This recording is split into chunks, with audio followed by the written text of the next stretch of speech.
Good afternoon po ulit. Andito pa ako sa General Emilio Aguinaldo Highway sa San Vicente ho, sa Silang Cavite. Pinipilit kong kumuha ng magandang video, hindi ako makakuha kanina. Kaya I decided na bumalik kasi dun sa kabila, yun ang inuna ko, yung mga halaman, yung resulta ng experiment ko sa ano po, sa fertilizer. So, ang ano ko po, ang observation ko dito sa atin, maraming mga projects ang hindi nagiging successful tulad po nito. Sa bagay, nagkakaano lang naman ako dito, iwanan yung mga gamit ko. Kaya lang, 2 beses na ako nawawalan dito hindi naman nila pakikinabangan yung sako, gamit ng garbage bag, inuha pa. So, ang purpose ko para pumunta dito, para ipakita ko sa inyo yung mga methods na ginagamit ko, no, sa paggawa po ng compost. Ito po, nakikita ko lang din sa Facebook, nare-research ko lang din po. At ang coffee ground po ay very effective na fertilizer. Kaya ako po pinakita yung mga halaman ko, no? Konti pa lang naman ho, pero ang ano kasi, ang gusto kong mangyari, magamit yung mga resources po na hindi natin pinakikinabangan, no? Tulad yan, mga dahon, napakadami pong balat ng nyug dito, ng balat ng buko na pwedeng panggalingan ng coco peat. So dito ko po hinahalo dahil hindi ko na mahalo sa bahay, wala na akong space doon. Dito ko hinahalo yung fertilizer ko. Pero hindi ko pa siya maantay na umabot na maging compost. So ang ginagawa ko, nasa ilalim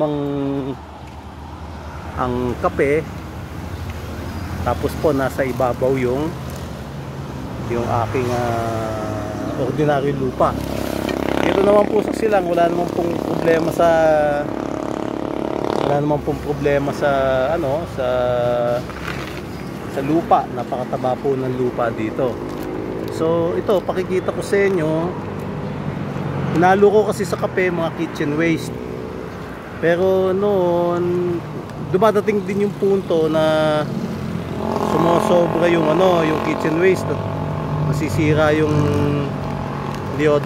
deodorizer effect ng kape.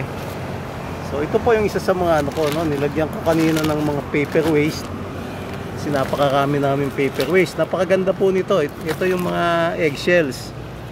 Yung mga eggshells na po. At hahalu-haluin ko yan kinabukasan. So dito ko po ginagawa. Kasi wala nga po akong lupa, wala akong space. Kaya dito sana po magka-idea kayo. Kasi po sa tingin ko ang future natin mag-recycle. Kasi lilit yung ating mga resources. So 2 sako po ito. Ewan ko kung pagtyagaan pa nila pag nakawan ito kasi medyo may amoy na. Masira yung kanyang deodorizing effect dahil napasobra yung dami ng kitchen waste. Tsaka yung eggshells dumami po. So kinatatakot ko dito baka ikalat na ng mga aso, ng mga hayop. Ang obserbasyon ko po kasi sa kape, iniiwasan siya ng mga hayop, mga insekto, ganoon. Pero sa ngayon parang nagsisimula na maka-attract ng langaw. So ano lang po ito na experimentation ko at isang social experimentation din po na tayo po hindi pa rin dapat tuluyang magtiwala sa kapwa. Sa likod ko po merong gustong talagang sirain ng mga mga plano ko na makabawi ako sa buhay. So itong mga taong to, malaki kasalanan nito. Ayaw nila ako makabawi at gumanti sa kanila.